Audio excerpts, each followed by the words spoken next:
Fish, welcome to the podcast. Welcome back to the podcast. It is so great to be here with you. So good to be with you, Steph, as always. So for anyone who hasn't listened, Fish was on the podcast, it must be almost 18 months ago because I was heavily pregnant the last time you were here. And I've now got a 16-month-old. So it's been a while, but it's great to have you back. And for anyone who doesn't know you and what you do in the world, maybe you could give a quick introduction, and then we're going to dive straight into some questions that some people have sent through to me on Instagram, all about conflict and repair and how to navigate that so that we can take it out of the abstract and really dig into some people's real life problems. Great. Well, I have the great privilege of being invited into people's lives in the most tender relationship upsets. And, you know, what we discover actually, if we get curious about relationship, is that we see that upset in relationship is natural and conflict is actually just the uprising of unmet needs. So all relationship experiences conflict, although out there in the world we think that conflict means the relationship's not going well, but actually conflict is just a characteristic of trying to relate and noticing unmet needs arising. So, yeah, I have the great privilege of being invited into these incredibly tender moments in relationships of all kinds for people all over the world, individuals and couples, and bringing skills so that each of those conflict moments can actually illuminate unmet needs so that those unmet needs can be skillfully communicated and can be wrapped in love. And when our most painful moments can be wrapped in love, then healing takes place and the relationship goes deeper. We don't often think of conflict as a positive, but actually conflict is the only way that our relationship goes deeper. Yes, which is very much, as you say, the opposite to what most people assume and experience. It's not even just a story. Oftentimes conflict, as you well know, goes in a way that does deepen the divide between us because we don't do it very skillfully. And the way that most of us by default habitually do conflict is very much prone to making things worse rather than better. Does not deepen the connection between us, it deepens the rift. And so I think maybe we go straight into these, and I'm sure as we go you can illuminate for people what your framework looks like and the 4 truths I know you spoke to the last time you were on the podcast, but maybe we can kind of chat through all of that in real time rather than in theory. So that sounds really great. Yeah, as we go, I will be speaking to what would naturally, habitually lead us deeper into conflict, yes. and then what the alternative is that leads us towards repair. Yeah, perfect. Let's jump in. All right, the first question that I received was, any tips on releasing resentment after a conflict is resolved, but the pain of the damage done is still there? I find it really hard to help myself feel better and tend to wait for my partner or my friend, whoever it may be, to make me feel better. But sometimes all they can do is apologize, validate, and try to do better in the future, but I get stuck struggling to let it go. So, relatable. What's your take? Yeah, super relatable. The first thing I want to say to this person who's been generous enough to let us into this is any pain that doesn't get deeply recognized stays alive. So, when this notion of like, why am I still in pain when we've resolved things, might actually point to the fact that while we've strived to resolve things, while we've had some really good conversations about it, while we've reached some agreements, while there's been some apology, while we've been able to name some of the impact, there might still be some pain that didn't quite get recognized or didn't get recognized to the depth that I wanted to. Because pain has this habit, when it doesn't get loved, it sits there in our system demanding to be seen. Yeah. So the first thing I want to say is that the conversations you have had with your partner or with your friend or whoever it is that sought to bring awareness of the pain that you're in and sought to find a way forward may not quite have touched all the corners. So I would invite this person to consider, what are the feelings that are still alive in me that didn't quite get recognized to Yeah. the depth that I ache for. This is very common, by the way. There's always kind of corners that the conversations haven't quite reached into.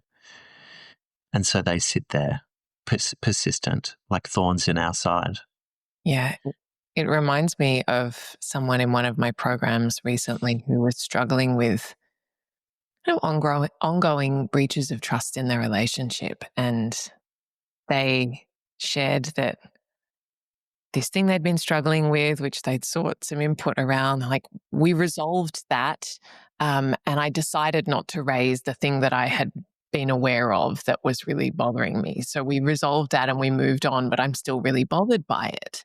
And I had to sort of gently reflect that you might have um, had a conversation about one piece of that, but to say that you held back the main thing that was really worrying you and resolved it, those things are kind of incongruent as far as I'm concerned, because you can't resolve the thing that you're still really holding and holding back. Maybe there's element. It's sort of the same thing. Like when the pain's not really been fully seen and attuned to and understood, and you've not really deeply expressed all of it, such that it feels like, okay, this has been truly deeply comprehensively resolved, and it makes sense that your system's kind of jumping up and down and going, but wait, it doesn't feel like enough. It hasn't Yeah, scratched the itch, right? yeah. Yeah, because when pain gets seen, it tends to shift. And when pain doesn't get seen, it stays stuck. Exactly. And we can even, Steph, we can even have the thought of like, we can even think that, because me and my partner had a conversation about it and reached what felt like resolution in that moment, then I shouldn't It'll be then fine. days or weeks later still have this pain come up. But actually, that's not how healing doesn't happen just by one and done. Yeah.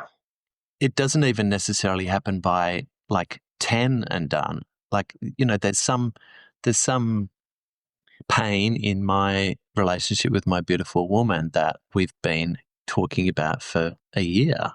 Mm. And it's really just our ability to recognize that that pain can sometimes come up in different forms. And each time it does, it's inviting us to bring love to it. So if we think that resolution looks like one conversation and then I shouldn't feel this way, then we'll be pushing away that pain. And when pain gets pushed away, it tends to push back. So it's a good reminder that pain that's alive now is pain that still wants love. Mm. It still wants love. Now, there's a couple of ways that we can bring us that love. One is by attunement from others, which sounds like this person got some attunement, some recognition by them of the feelings that are alive in us. That might have sounded like, God, it makes so much sense to me that you feel hurt. You have every right to feel so sad. I understand that you might have felt really uncared for, and of course you did. That's kind of the language of others attuning to us. It's really attunement is just permission for our experience to exist and Yeah. to be met with their loving awareness. So it's natural for us to seek attunement from them. The problem is we don't get to make them attune to us. Like that's not within our realm of control. I can't make someone attune to me, but I can invite them. And one of the practices that I work on with my clients is, how do we express our pain to others so that it's digestible for them? So if you and I are in conflict, Steph, and I come to you and say, I can't believe you were such a fucking selfish cow yesterday. I've just made my pain undigestible to you. Yeah. Because what's it evoked in you? What do you feel like when I approach you with that? Defensive immediately, right? You want to say, I wasn't a fucking selfish cow to you. Are you serious? You're the one who, Yeah, well, I didn't exactly. even, right? Yeah, Minimize, deflect, defend. exactly. So I've evoked that in you. I've Yeah. evoked that in you. That's not your reaction is not my fault, but I have actually created the conditions that make my pain, my expression of pain, undigestible to you. Mm, So it's on me. If I want to be conscious in my communication, it's on me to make my pain digestible. So if I instead come to you and try and make my pain digestible, I might say something like, Steph, yesterday when you did that thing, I imagine you were actually trying to, get your own needs met, or you're actually trying to alert me of some upset that you had. And it left me feeling unconsidered. mm, And I imagine you wouldn't have wanted that for me. And can we tend to it together? So I've made it infinitely more digestible. I've invited you in to tend to some pain that's alive in me that you would never have wanted for me. So then there's another option, which is that we can always offer ourselves self attunement, yes. which, It feels like the self attunement piece should, in my mind, it kind of always has to be there. And ideally, we get attunement from them. But even if we don't, we always want to try and find it for ourselves because, like, that's always within our control, right? yes, self attunement is critical Yeah. because I only have my loving awareness to spend. Yeah. So if I have my loving awareness to spend and I've got pain that wants loving awareness, why can't I bring me the loving awareness that I ache for? Yeah. That doesn't dismiss the fact that it's beautiful to have other people really get in our world and really love on and recognize and be accountable for the pain that their actions caused us. That's beautiful. Yeah. But we don't have agency over it. We don't get to spend their awareness, we get to spend ours. So self-attunement, and by the way, self-attunement's very rare. It's rare to find someone who's very skillful at self-attunement. But when you find them, they have a steadiness in themselves that's kind of unfuckwithable. Mm, Self-attunement looks like recognizing the pain that's alive in us and bringing love to it. Like, fish, of course, you still feel so sad and uncared for about what happened the other day. Of course you do. And I'm right here acknowledging the validity of what I feel. So recognizing my pain and also recognizing my longing. Look look at the extent to which you are hoping to feel cared for. mm, Of course, your tender heart would long for that because it feels so nurturing and safe when other people can acknowledge you. mm.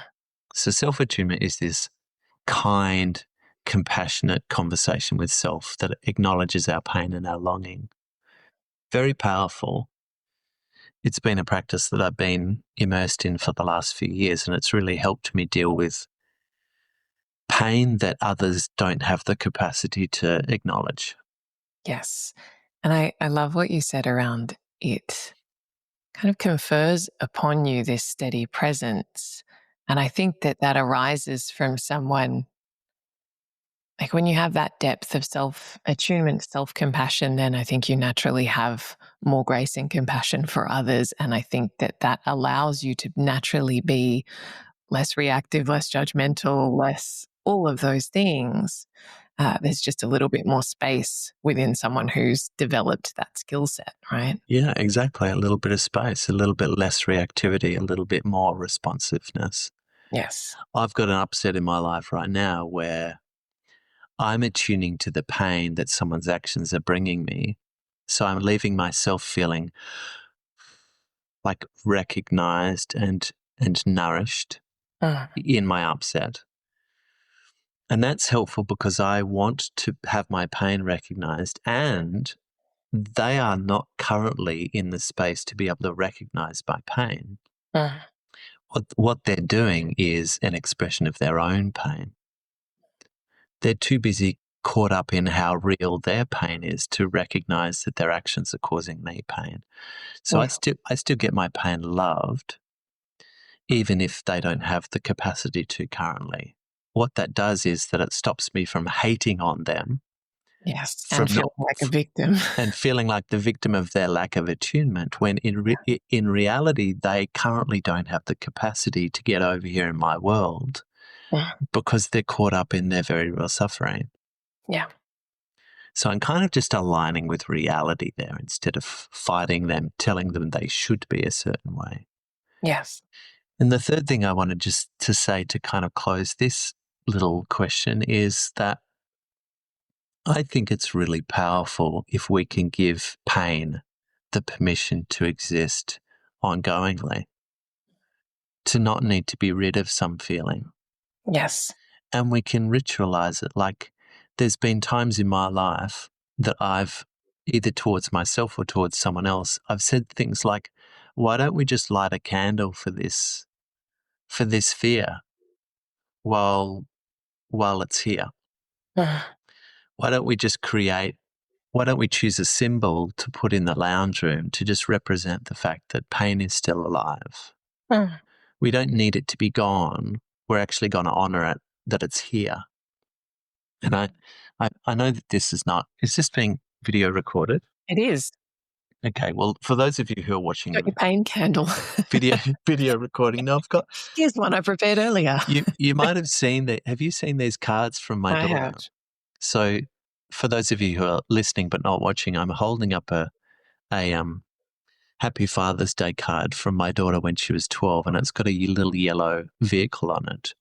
That yellow vehicle came to symbolize the pain of her mum and me divorcing, because it was the yellow car that I bought after the divorce. And then I'm holding up a series of other cards that involve my daughter still referencing that symbol of pain. There's another yellow car and then a yellow horse and cart. The years are passing, by the way, months and years are passing. A yellow fish on a Happy Father's Day card, a yellow sled on a Christmas card, a yellow star the next Christmas. Notice what's happening to that image is it's transforming, it's changing shape and size, but it's still there. Pain's still there. A yellow balloon for happy birthday, tiny little yellow bird. And then at the end, when I turned 50, I got a card from my daughter and there's no yellow on it. And we specifically had a conversation about how much healing had taken place. By the way, all that's happening there is she and I are allowing the pain that existed to exist. I'm not trying to tell her, come on, it's been 10 years since your mum and I divorced. You should be over it by now. I'm actually saying, of course it's still alive. So we got to the point where there was no yellow on the card. This birthday, there's more yellow again.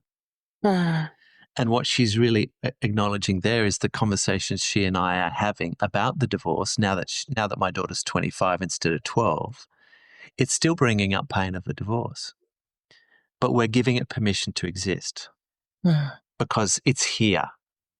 Yes. So let's bring love to it.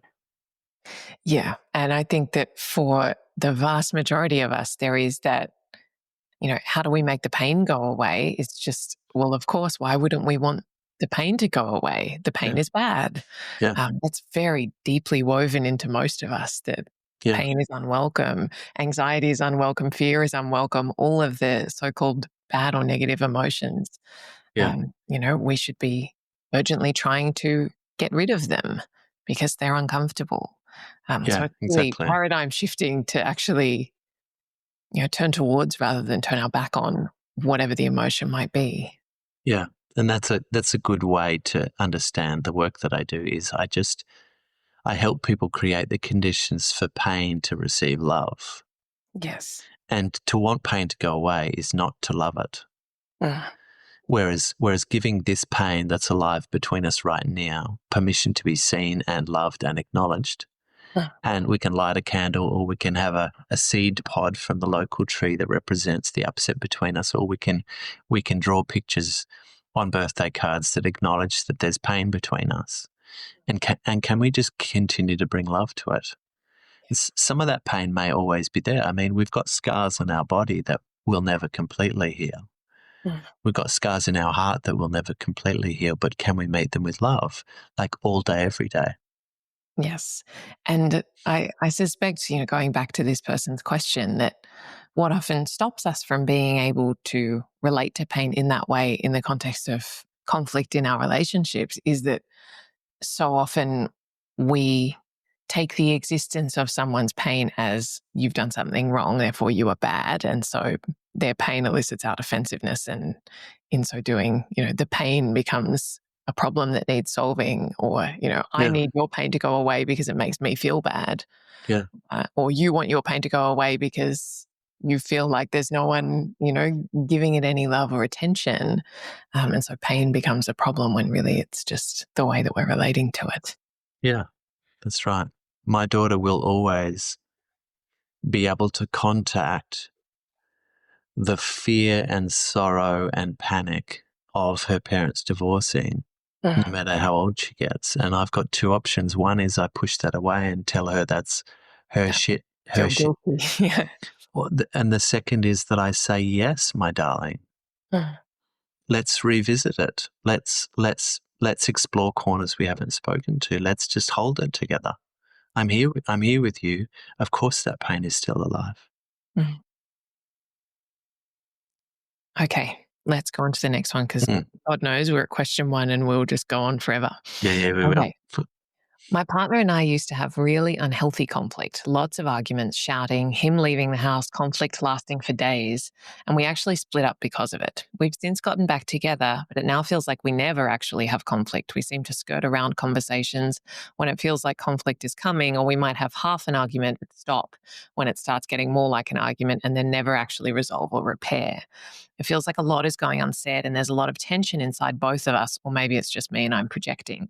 I also feel like it's starting to cause some resentment because things aren't being dealt with or resolved at all. Mm. So, from one extreme to the other. Yeah, yeah, absolutely. So beautiful insight in this question that resentment is here. Resentment is growing. We're not trying to grow resentment. We're actually, can you feel the deeper longing behind not having difficult conversations? They've moving more towards like an avoidant tendency of like, let's not have those conversations because we don't. Look what happened last time. Why would Yeah. we want more of that? Yeah, let's try and be less argumentative. It's actually they're longing for greater peace. It's just that avoiding the situation is an unskillful commitment to peace because avoiding it never transforms what needs to be. It never resolves anything. Yeah, which I think is such an important thing for my listeners to understand, because so many people come from the let's urgently resolve everything and talk about it a million times, often in the face of resistance from a partner who adopts that more like, must we go back there again? Nothing good is going to come of this. It's so easy to interpret that as you just don't care about my feelings or my pain. And so framing it as an unskillful commitment to peace, I think is much more honest and a much more generous interpretation of someone's behavior, rather than if you cared, you'd want to talk about this, which is obviously a very understandable but self-centered view of the situation. Yeah. We will naturally avoid that which we don't feel confident to resolve. And for those of us, and there's many of us out of 8.2 billion people on the planet, for those of us who never felt confident in moving towards relationship upsets because talking about painful situations always goes shit shaped. One of us leaves feeling made wrong, or maybe we both end up feeling made wrong. It increases the distance between us. It upsets our otherwise joyful night in. So the alternative becomes, well, if we can't do it skillfully, let's hope that it just resolves itself, and let's try and have a beautiful night just watching this movie and not have to talk about the upset yesterday. Because do we really need to? Yeah. Well, can't we just enjoy this moment without having to dig into something and ultimately get all upset again? Mm. So unskillful commitment to peace. But here's the thing, needs that go unspoken will go unmet. Yeah. And that's different to the kind of romanticized Disney version of relationship where if you love me, you'll just magically know my needs and you'll meet them without me ever having to ask for them. If you really love me, Yes. in reality, if I can't speak my needs, you don't have a chance at meeting them. And I'm going to resent you for that while not having had the courage to know how to speak them. Mm. So unspoken needs go unmet, and that is the recipe for resentment. Mm. Can I just interject there? Because I'm sure a lot of, again, my more anxiously inclined listeners will protest and sort of say, but I've declared my needs so many times. I always tell them about what my needs are. And maybe you can speak to better and worse ways of voicing a need, because I think Yeah. often we can, our expression of a need can come from a very guarded place, and it's almost like a demand. And again, naturally, that can evoke defensiveness or distance from someone who feels like, I'm being, backed into a corner here. I feel like I'm losing my agency or my selfhood or whatever it might be. So maybe you can just briefly detour into what is a what does it sound like to express a need in a way that is likely to create the conditions for someone to step forward towards meeting that need? Beautiful. I love how you call it a brief detour, knowing that it's actually I know that's a cheeky. year's worth of work. But let's see if we can kind of just lay some of the groundwork here for how to skillfully express an unmet need. And I'll give the example of one of the women that was on an online masterclass I ran recently. She decided to work with me, and I said, "Okay, so what's the unmet need? What's happening that's upsetting you in your life?" And she said, "It's my husband. Whenever he gets home from work, he's just in this mood, and it's actually just fucking unfair that he walks in the door in this mood and expects me to just deal with it." And I said to her, "How have you been expressing that?" I said, "Have you been talking to him about it?" She was like, "Yeah." And I said, "How did he respond?" And she was like, "He gets all defensive." And I say, "Okay, let's look at how you're This expressing that woman need." me? Like, this is sounding eerily familiar. I Yeah. think this woman was many women. Yes. um, so I said, how do you naturally go about expressing that to him? And she said, "Well, I just said something basic like, I hate when you come in the door with this mood and like it's not fair on me and it's not fair on our child. And I want you to do something about it." And I said to her, "Well, that's a very natural way that you'll go about expressing your feeling. I imagine to you it feels like you're being very explicit about your experience and you must be confused by his defensiveness." And she said, "Yeah, I think I'm doing everything right. He's just not willing. So the problem is over there with him." And I said, "Okay, let's look at how that communication might be received by him. What does that leave him being in your story?" And it took her a while to get to, but she realized that she was framing him as the problem. And she actually, when she got really honest, she said, "Actually, I say to him, you're in one of those moods again." So when we worked together for a little while, we focused on a couple of things. The first was, instead of speaking her analysis of him, "You're in a mood," we started to get more skillful in expressing how she felt. When he walked in the door after work, what feelings came up in her? And she kind of resisted for a while in this. She was like, "Oh, what do you mean? He was just being moody." But I said, "What?" Annoyed that he's in a mood. Yeah, yeah, yeah. And so eventually she said, "I actually feel unloved." He walks in the door with a certain energy, and I immediately feel unloved and braced, like fearful of disconnection.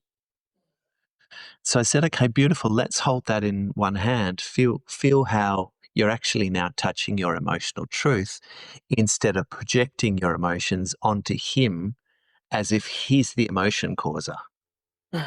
You're owning them. Those feelings are real and true in you, and they're happening in you. They're your subjective experience of him. They're not the truth about him. He's not dangerous and neglectful. It's that you're feeling these things. So that's holding in one hand. And then in the other hand, I said, let's get curious about the experience he's having, because reality comprises of your experience and his experience. And we tend to speak from our one-sided, self-centered view and then dismiss theirs and then hate them for defending their experience. So I said, what do you think your husband is coming home experiencing?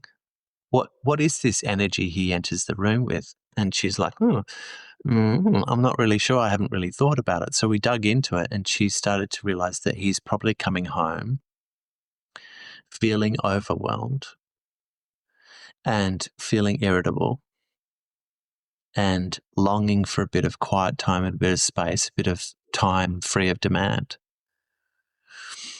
And as she started to feel into that, can you feel how much he would start to feel recognized by her if she was actually able to name the experience that he was having behind what she labeled as his moodiness?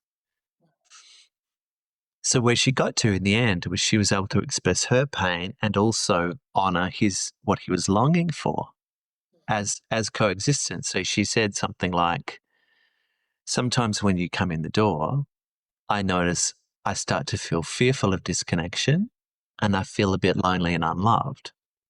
And I imagine as you come in the door, you're wanting to get out of the overwhelm and the stress of work, and just you're longing for some quiet time to yourself before you jump into family mode.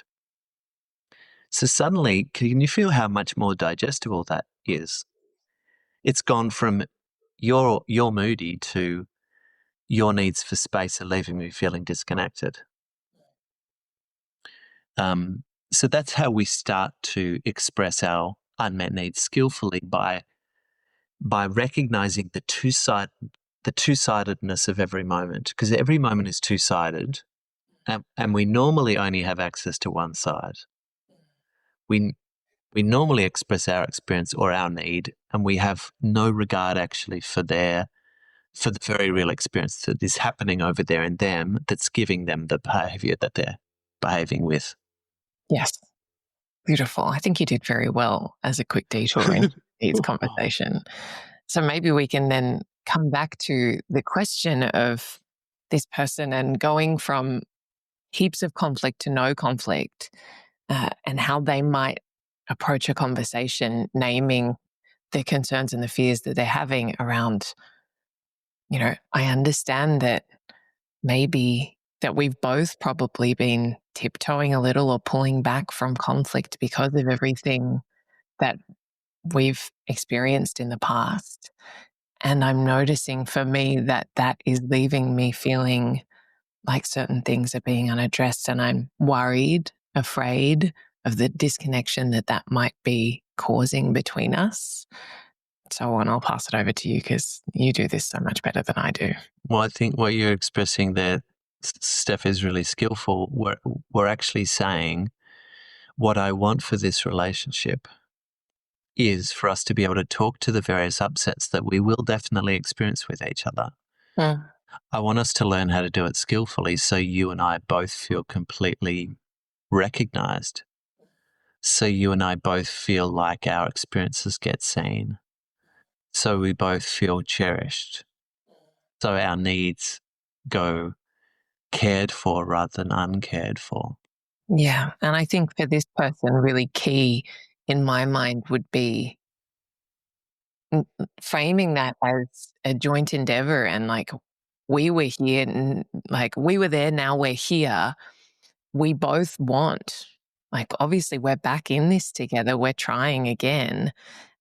Neither of us want it to go the way it went last time. And that's going to require us to develop some new skills, because just turning our backs on it and pretending that we're never going to have conflict again, probably not going to work out well for us. And I'm noticing within myself that that's starting to create some worries and anxiety and fear around how we're going to tackle that Yeah. as and when it inevitably arises. Yeah. But I think that, like, that spirit of collaboration, and this is, our mountain to climb together. So let's try and do it in a way that feels good for us both. I think that's really key. Yeah. Are you committed to, or are you interested in working with me to develop the skills where our conflicts actually become the moments where you and I both can get our needs fully met? We used to have this method of just hurling our shit at each other, like a who's right, who's wrong, who's the victim, who's the villain, and that used to go shit shaped, and we hated it. Now we've settled into this kind of like, let's not say anything because we don't want to upset the apple cart. That's also probably not working for us. Are you interested in developing the skills with me? The thing about that conversation is it acknowledges that it's a skill set. Huh. And it's a skill set that, quite frankly, most of the world never received. Like really, I mean, I've been in this work for like 16 years now, and I've never met a person on the planet who is masterful in resolving conflict. Huh. We're all trained in the method of someone's right, someone's wrong, someone's valid, someone's invalid. Me versus you. That's what our adversarial political system trains us in that, and our adversarial legal system trains us in that. So it's just a skill shortage. And do you and I feel ready and willing to invest in building those skills so that our conflicts become moments where our unmet needs become illuminated and you and I get more of our needs met? Yes. Yes. And I think that validating someone's possible resistance to that, and really recognizing that not trusting conflict makes a lot of sense, particularly for this person's question, against a backdrop of, like, you've got a lot of evidence that conflict between us is never good, Yeah. and in fact is very bad. Because I think it's really easy doing any of this work when you build up the courage to share something like that and to kind of make that invitation, extend the olive branch. If someone meets that with, like, resistance or shut down, it's so easy to then quickly flip into, like, well, fuck you. Like, Yeah. now you don't care. I've tried the conscious way, but it's all quickly unraveled. So now I'm going to turn on you and go back to judging you or labeling you or whatever, saying you don't care. But in those moments, if we can reach for, like, what about this might feel really genuinely scary to them, and can I give them, again, a really generous interpretation of why that might be, that isn't you don't care about me. It's actually maybe you care so much about me in this relationship and you're struggling to trust that that's even possible for us. Yeah, exactly. What you're touching on, Steph, is underneath someone's unwillingness, Mm, there's actually very real pain for them that makes them unwilling or unready. mm, And underneath their unwillingness is a deeper longing that says, I want things to be relatively okay. mm. And having difficult conversations, things are going to go shit shape. So I'd rather actually just try not to. It's actually a commitment. It's a commitment to, like, us not being really upset with each other all the time. Yeah, it's almost like, if we can avoid the extreme, I can tolerate the stuff being swept under the rug and it not feeling totally clean between us, but at least it's not so bad. Yeah. And we Yeah. are like, there's a section of my book when I talk about this. We are, as a culture, really conflict tolerant now. Like, as in, we put up with rupture and disconnection and alienation. It's Mm, seen as normal. But because we're kind of like, okay, I'll hang out in this tolerable space of like things not feeling great because I don't want things to be really shit. Mm. But when you become skill, well, like when you dive into the skills, you actually realize that every single moment of upset becomes a moment of very, very profound understanding where you'll be grateful. Like me and my partner, I'm lucky to be in partnership with a woman who is as committed to resolution as I am. Every single upset we go through, and we've been through some really fucking upsetting, like really, really, really, really painful situations that neither of us maybe thought that we could survive. But every time we go through it, our love deepens and our trust deepens and our sense of deeply respecting and honoring who we each really are deepens. But most of us have never tasted that. And Yeah. that's why in my work I feel like I'm offering something that people don't even know what the offering is because no one's ever experienced it. So I say transform conflict and people hear like legal resolution. And it's like in another realm altogether. It's Yeah. actually deep mutual open-heartedness is what I'm offering. Mm. Beautiful. Okay. The next question. My partner and I have been together in a situationship, long distance for 3 years. It's been very on and off, with him ending things unexpectedly and irrationally with no real reason. But in between those moments, he is like my soulmate and we have the best time together. The last 11 months has been the longest we've been together without him leaving. And the biggest difference this time is that we haven't reintroduced our kids. We both have kids from previous relationships. The breakups have quite often been centered around the children and, in his opinion, us having different parenting styles. But to me, it feels more like a jealousy of him having to share my attention. It's very hard as I don't always believe what he tells me is the problem is the true problem. But there's a lot of conflict around my children, how his opinion doesn't seem to matter, and how I don't listen. Got it. Beautiful. So first thing here, it's really worth when we are in painful situations in relationships, it's really worth considering asking ourselves the question, what are the external pressures here that make you and me a bit unwinnable? Like what's the shit that's got nothing to do with you or me that is exerting pressure on us that are forming little cracks between us? Mm. So the first thing to be honored here, that like if I was sitting with this couple, where I would start is look at the hardship you're up against. Look at the fact that like how enormously stressful it must have been for you guys that for 3 years, 3 years you've had to do long distance. My woman is 18,250 kilometers away from me right now, and it's extraordinarily painful when we're together, when we're skin on skin, when we're in the same house or the same neighborhood, we have a sense of ease and safety between us. And with that distance, it just becomes unmanageable. I mean, we manage it, but it's like this external villain, this external enemy of distance.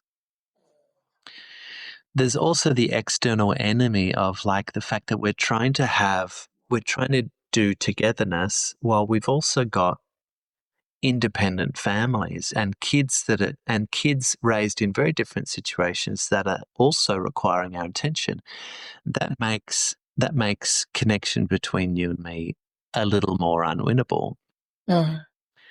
There's also the difficulties of how we might communicate long distance. Like you like it more like this and I like it more like this.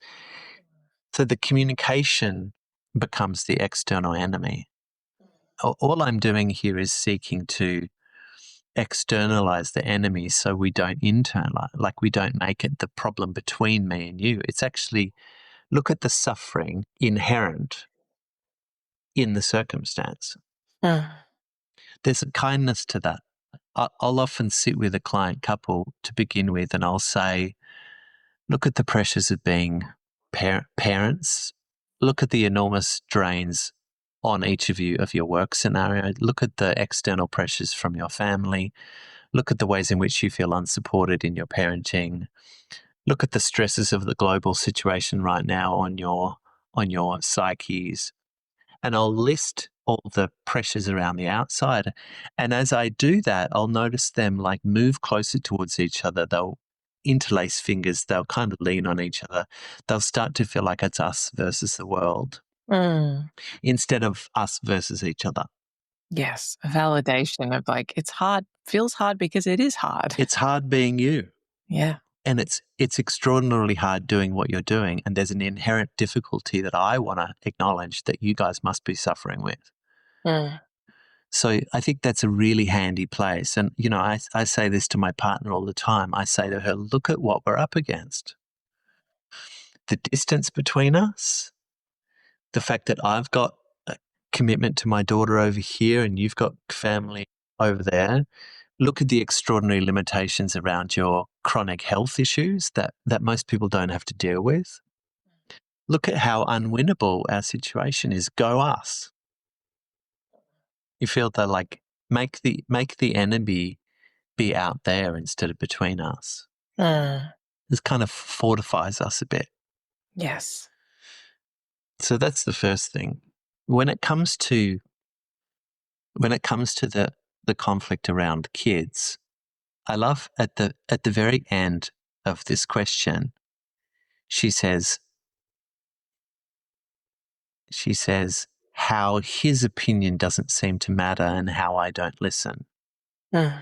Now, that's him speaking unskillfully.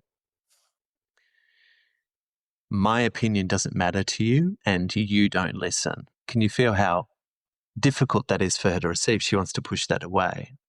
It's not digestible because she probably says your opinion does matter to me and I do listen. Yes. So, And I think that, there was a bit earlier in the question, which was, I have a feeling that the problem, as he's saying it, is not the real problem, because he's saying, it makes sense that we try and reach for something else and that we counterattack with like, you're not really da da da da da. As soon as we have that coming in our direction, it's like we want to push it away. Yeah. We typically, yes, us human beings, we tend to identify the problem and we'll either say the problem is you in some way, your perspective, your behavior, your attitude, your feeling, or me. Mm. But the problem is never you or me. The problem is inherent to the unmet needs that are arising for both of us. So if we let's translate his accusations. My opinion doesn't matter to you and you never listen to me about the kids, right? What's the pain he's actually expressing? I feel what? I feel maybe disrespected, or I feel unimportant. I feel unheard. I feel almost like I don't know what my place is with respect to you and your family. Yeah. Yeah. What else?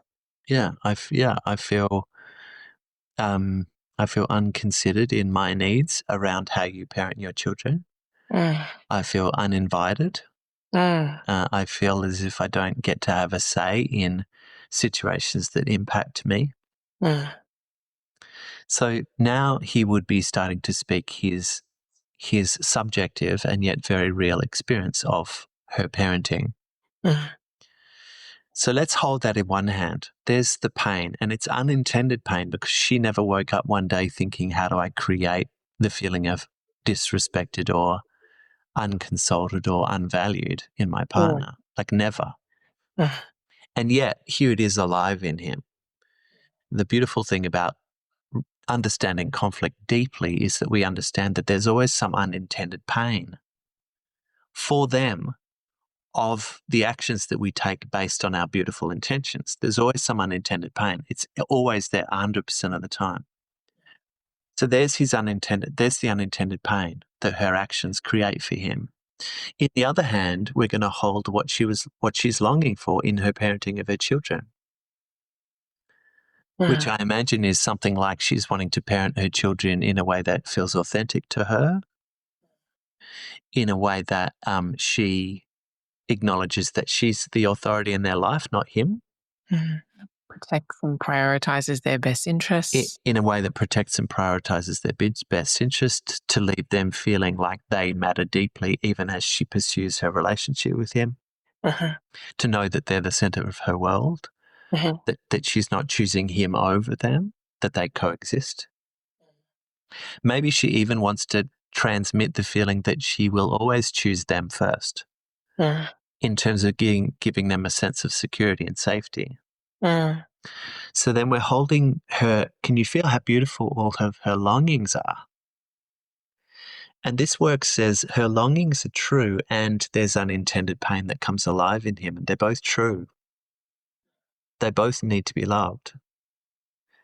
So then where she can get to, at least as she develops skills such as what we're talking about, she can say, some of the ways that I go about trying to protect and prioritize my children, I see can naturally leave you feeling undervalued, dismissed in your own needs, maybe excluded and unheard. uh, So now we're holding reality, beautiful, tender longings, unintended pain. Now we can start to look at, I wonder what ways I could go about prioritizing and care for my children that would leave you feeling more valued, less cast out, more consulted.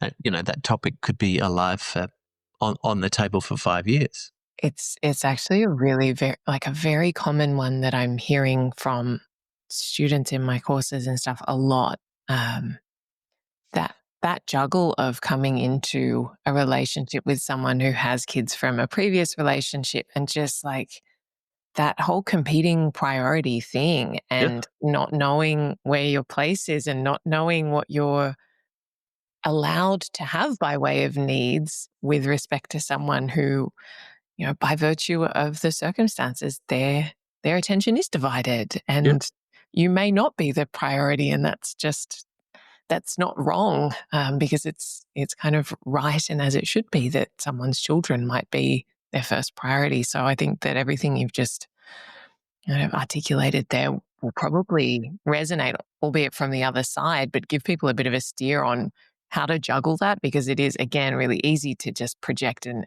assume that someone doesn't care. I think so many of these things come back to like, you just don't care, yeah, when really like there's a lot of caring there, but it's a challenging thing. I'm sure something you can speak to because you've done a lot of this is yeah, navigating relationships and having kids. It's like figuring out what that juggle looks like in a way that there's space for everyone, and it's not easy. yeah, yeah, absolutely.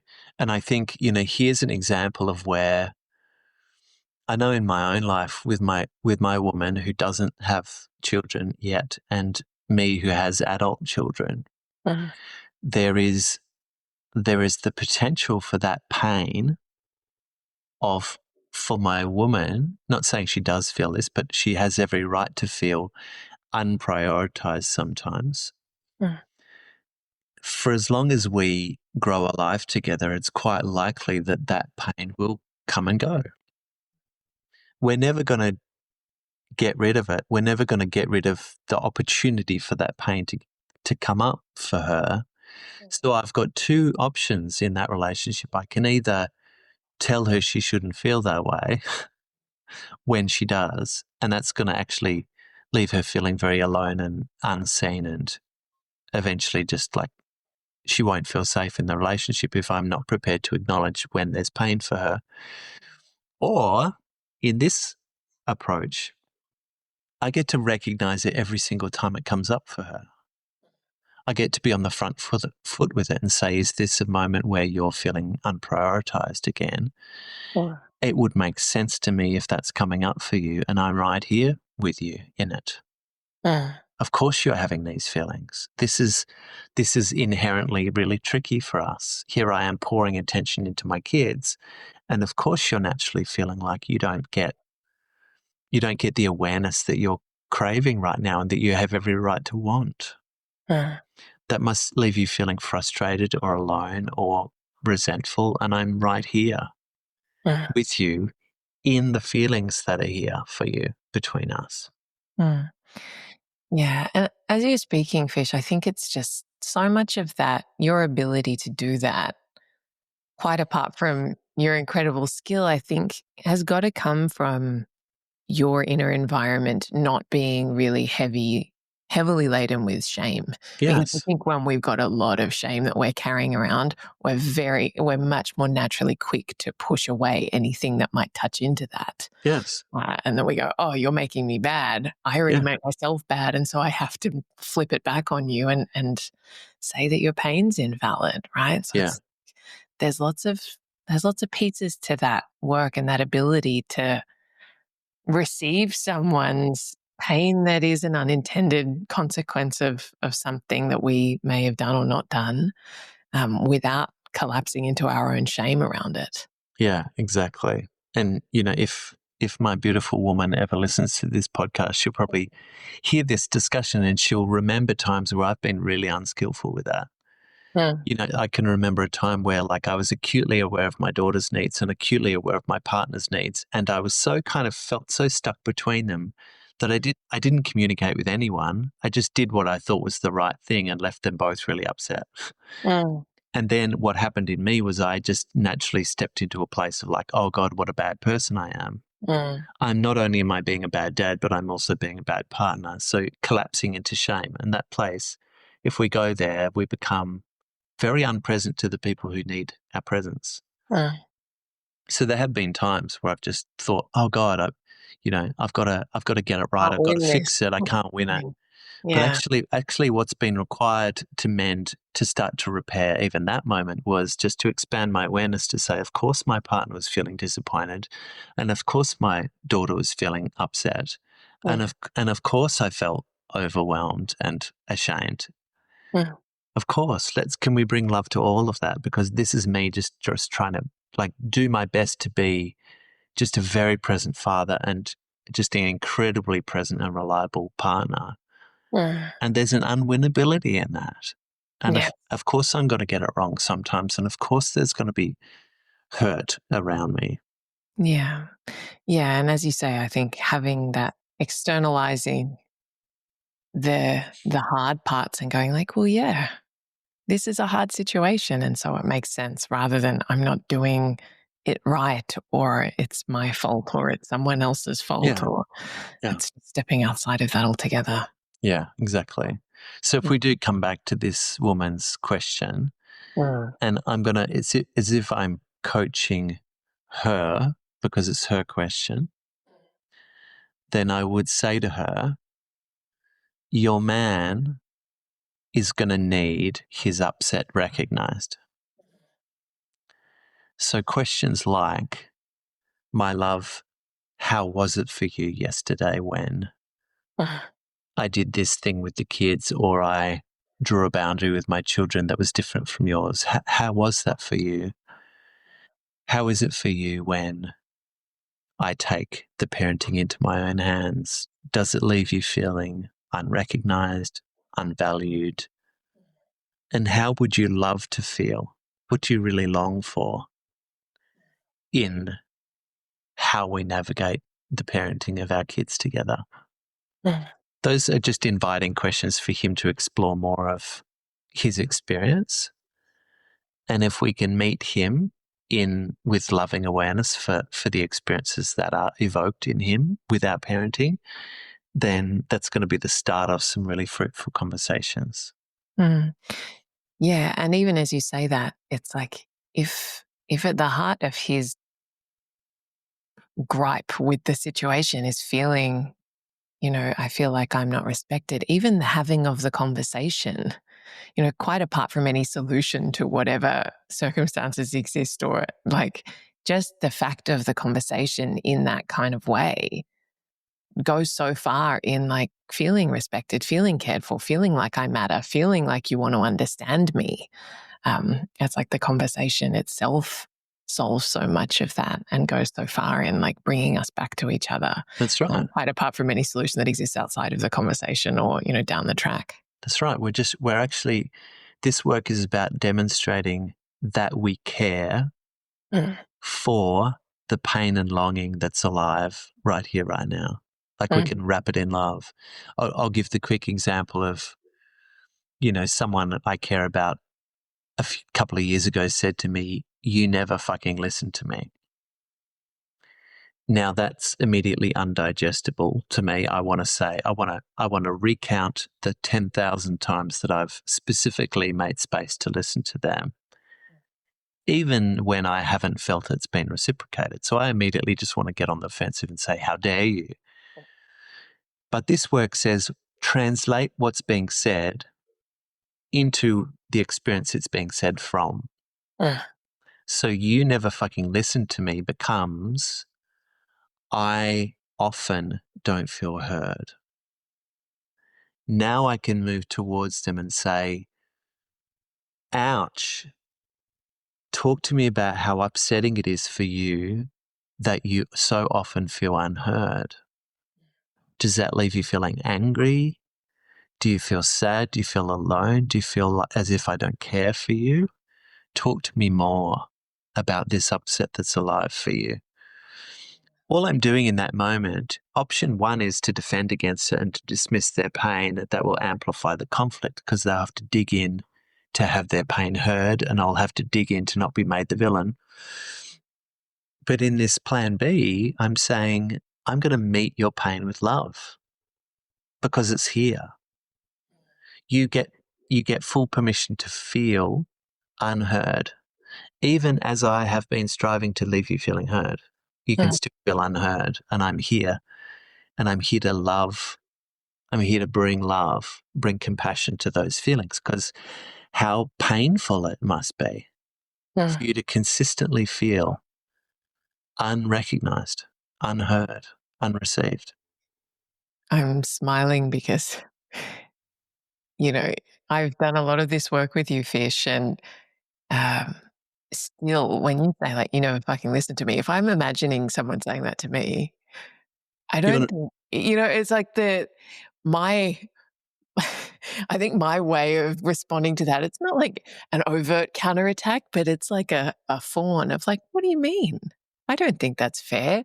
And then go straight into like the persuade. And yeah, that's always tell them been, I think my modus operandi is like gently walk someone over to convince them as to why they are wrong. that, Right? that they've taken I'm it. good. They've They've taken. misconstrued me. Yeah. uh, The problem is you've misconstrued my yeah, actions, and I'm here to correct you on it. yeah. Yeah, yeah. Gently, That's but that's firmly. natural. That's natural. Well, I want to say, Steph, I mean, Mm, to be honest, my initial reaction is I want to pull someone's head off and shove it down their throat. Like mm. I still want to injure the person who seems like they want to injure me. Yeah, That's I do that's that natural. sometimes. That's my instinct sometimes. If I don't care about preserving the relationship, I want to annihilate them. Yeah, yeah, If it's a exactly. relationship I care about, I want to persuade them. But either way, the instinct is like, you are wrong in Yeah, your opinion of me, and I have to make sure that we correct the record there. yeah, yeah. It's Beautiful. really, really hard to linger in that space of like, oh, I'm just going to actually hold that and be courageous enough to look underneath whatever you're hurling at me and still step towards you lovingly without trying to change it. It's Yeah, really hard to do. because in this work we realize they're talking about some experience that's alive in them. Mm, Just like we want to defend some experience that's alive in us. mm, Neither of us are talking about the objective truth. We're mm, just fighting to be understood. They're fighting for their pain to be understood. We're fighting for our good intentions to be recognized. That mm. naturally escalates. So to get out of that escalation, we actually have to be willing to go over onto their side, holding our goodness in one hand, go over onto their side and saying, this person legitimately has the experience of feeling unheard by me right now. Mm. Can I bring my loving awareness to that? Can I stand by them, hold their hand and say, that must feel so painful for you right now between us? So yeah, it's not at all what the mind wants to just retaliate. Yeah, and particularly when it's feels like an admission of defeat in some way. Like if Yeah. I that whole thing of if I apologize first, then we're resorting to this like, oh, I must have been the one in the wrong, right? It's also deeply ingrained in that find the bad guy game that we're also well trained to play. Yeah, really. Yeah, and the narrative we are replacing it with, instead of I must be the baddie because you feel apparently I never listened to you, so that makes me a horrible person. That's the first narrative. The second one is, and this is what I had to kind of practice in this moment, I had to recognize that all the ways in which I'd been striving to leave this person feeling honored and heard had, in fact, had them feel unheard. That's the reality. Just like the flowers I sent you, hoping to leave you feeling celebrated, left you reminded of the loss of your grandmother because they were the same flowers. It's like unintended pain everywhere. So we're just framing their pain as unintended but wholly real. Okay, we had more Beautiful. questions, but I think that we'll go on for a million years if we keep going. So we Yeah. might leave it there. Fish, thank you so much. This has been so valuable as I knew it would be. It occurred to me when you mentioned the book that since you last came on, you've written and released a book, and I didn't mention that at the start. It is a brilliant book. I read it the day it came out. There it is, beautiful, How to Fall in Love with Humanity. Um, if anyone is listening, please buy the book and read the book. It really is magnificent. It's so beautifully written, and it's very practical as well. So it blends that so wonderfully. I thoroughly enjoyed it. Thank you, Steph. Everything that we've been talking about today around conflict and compassion and repair, which I think is medicine we all need. I don't know that there's going to be anyone listening who can't relate in one form or another to what we've been talking about. Fisher's book and his body of work more broadly is just the best of the best. So go check it out. Thanks. It's very generous of you, Steph. No, I mean every word of it. Thank you so much for joining me, Fish. You're so welcome. It's an honor. Take care. See you Thanks, next time. everybody. Bye. Bye.